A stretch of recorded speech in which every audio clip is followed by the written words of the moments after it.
ever great is the thirst for happiness, and equally great is the lack of happiness. The majority of the poor long for riches, believing that their possession would bring them supreme and lasting happiness. Many who are rich, having gratified every desire and whim, suffer from ennui and repletion, and are farther from the possession of happiness even than the very poor.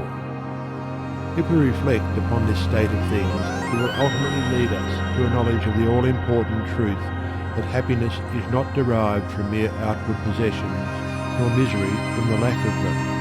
For if this were so, we should find the poor always miserable and the rich always happy, whereas the reverse is frequently the case.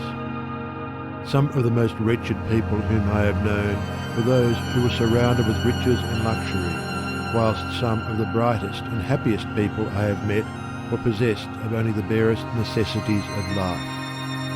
Many men who have accumulated riches have confessed that the selfish gratification which followed the acquisition of riches has robbed life of its sweetness, and that they were never so happy as when they were poor. What then is happiness, and how is it to be secured? Is it a figment, a delusion, and is suffering alone perennial? We shall find, after earnest observation and reflection, that all, except those who have entered the way of wisdom, believe that happiness is only to be obtained by the gratification of desire. It is this belief, rooted in the soil of ignorance and continually watered by selfish cravings, that is the cause of all the misery in the world.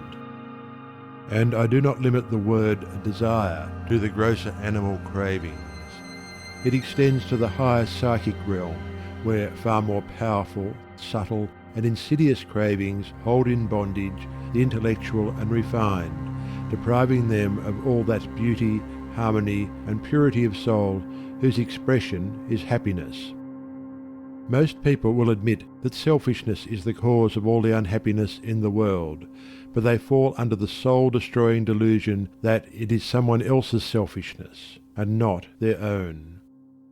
When you are willing to admit that all your unhappiness is the result of your own selfishness, you will not be far from the gates of paradise. But so long as you are convinced that it is the selfishness of others that is robbing you of joy, so long will you remain a prisoner in your self-created purgatory. Happiness is that inward state of perfect satisfaction which is joy and peace, and from which all desire is eliminated. The satisfaction which results from gratified desire is brief and illusionary, and is always followed by an increased demand for gratification. Desire is as insatiable as the ocean,